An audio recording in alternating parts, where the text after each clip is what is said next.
Sir, மத்திய அரசு சமக்ரா சிஷா திட்டத்தின் மூலமா தமிழக அரசுக்கு ஒதுக்க வேண்டிய 573 கோடி ரூபாய் இன்னைக்கு ஒதுக்கல. புதிய கல்விக் கொள்கை ஏற்றுக்கொள்ளாதனாலதான் இந்த நிலை அப்படின்னு இருக்காங்க. இத மாநில அரசு எப்படி இந்த விஷயத்தை எதிர்கொள்ள இருக்கிறோம்? தேசிய கல்விக் கொள்கையை ஏற்றுக்கொள்ளாத காரணத்தினால தமிழ்நாட்டுக்கு வர வேண்டிய நீங்க கேட்ட மாதிரி 573 கோடி ரூபாய் ஒன்றிய அரசு நிறுத்தி வச்சிருக்கு. இது செய்தி வெளியாகிருக்கு. பள்ளிக்கல்வித்துறையில தமிழ்நாட்டுக்கான நிதியில உடனடியா ஒன்றிய அரசு விடுவிக்க வேண்டும். இது தொடர்பாக ஏற்கனவே கழக நாடாளுமன்ற உறுப்பினர்களாம் நாடாளுமன்றத்திலையும் பேசியிருக்கிறாங்க. சம்பந்தப்பட்ட அமைச்சர்களையும் சந்திச்சு நேரடியாக சொல்லியிருக்கிறாங்க. நானும் இன்னைக்கு கடிதம் எழுதியிருக்கிறேன். தொடர்ந்து வலியுறுத்தும். சார், நீங்க அமெரிக்கா சென்று கொண்ட பிறகு இந்த அமைச்சரவையில் ஏதாவது மாற்றம் இருக்குமா சார்?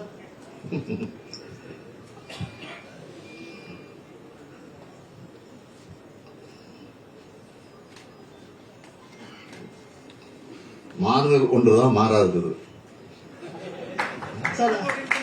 வெயிட் அண்ட் சீ. அமைச்சர் துரைமுருகன் இந்த ரஜினிகாந்த் விவகாரம் குறித்து நீங்க என்ன சார் சொல்றீங்க? அவங்க 2 பேரும் நீண்ட கால நண்பர்கள். அவரும் சொல்லிட்டாரு, இவரும் சொல்லிட்டாரு. அத நீங்க அவர் சொன்ன மாதிரி நகைச்சுவையாக எடுத்துக்கணுமே தவிர நீங்க கருதுற மாதிரி பகைச்சுவையாக எடுத்துக்க கூடாது. அதுதான் அவர் சொன்னதான் நான் திருப்பி சொல்றேன். சார், இந்த அமெரிக்க பயணத்துல குறிப்பிட்ட இலக்க முதலீடுகளை நிர்ணயித்து இந்த பயணம் மேற்கொள்றீங்களா? அது ஒண்ணு. இன்னொன்னு, 43 ஆண்டுகளுக்கு பிறகு முன்னாள் முதலமைச்சர் சிகாகோ மாநாட்டில் தமிழர்களை சந்திச்சு பேசினார். 43 வருஷம் கழிச்சு நீங்களும் அங்க தமிழர்களை சந்திச்சு பேசிருக்கீங்க. அது எத்தகைய மகிழ்ச்சி உங்களுக்கு தருது? போற காரியம் நிச்சயமாக வெற்றியடையும் நம்பிக்கை எனக்கு இருக்கு. முதலீட்டாளர் பொறுத்தவரை போட்டி போட்டுக்கொண்டு என்னை சந்திக்கணும். தமிழ்நாட்டுக்கு நாங்க செய்ய போறோம்னு டைம் கேட்டிருக்கிறாங்க. இப்ப நான் கொடுத்திருக்கிற நாட்களே போதாதுன்னு நான் கருதுறேன். அந்த அளவுக்கு போட்டி போட்டுக்கொண்டு ஆர்வத்தோட இந்தியாவிலேயே தமிழ்நாடு தான் இன்னைக்கு முதலிடத்தில் இருக்கு தொழில் முதலீட்டுல. அத தமிழ்நாட்டில் இருக்கிறவங்க சொல்றாங்களோ இல்லையோ, வெளிநாட்டில் இருக்கிறவங்க சொல்றாங்க. நிச்சயமா நீங்க நினைக்கிற மாதிரி நடக்கும்.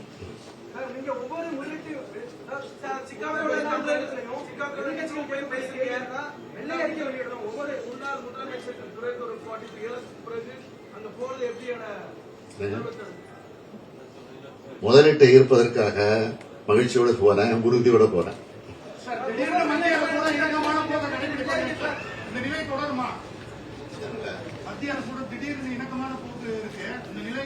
என்ன இணக்கமான நிலை?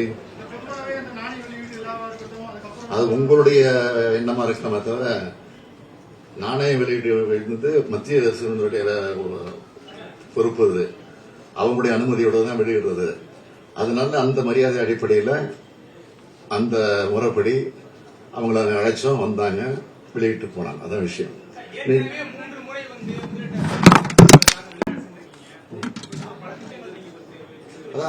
அதுல என்னென்ன முதலீடு ஈட்டிருக்கிறோம் சொல்லியிருக்கோம், எத்தனை பேர் வேலை கொடுக்குறோம் சொல்லியிருக்கிறோம்.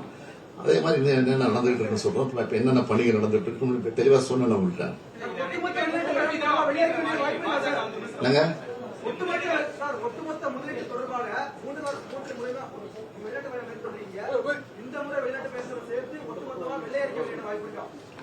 வெள்ளை அறிக்கை அது வெளியிடுறது மரபு கிடையாது. பொதுதான் காரணம் பல மாநிலங்கள்ல இருந்து அந்த முதலீடு பெறதுக்கு போட்டி நடந்துட்டு இருக்கு. அதனால அதை விரும்ப மாட்டாங்க. ஆனா முதலீடு முழுமையா வந்ததுக்கு பிறகு நாங்க வெளியிடுறோம். நிச்சயமா அறகுறையா சொல்லிட்டு இருக்க முடியாது. செய்திகளை உடனுக்குடனும் துல்லியமாகவும் தெரிந்து கொள்ள சப்ஸ்கிரைப் பண்ணுங்க.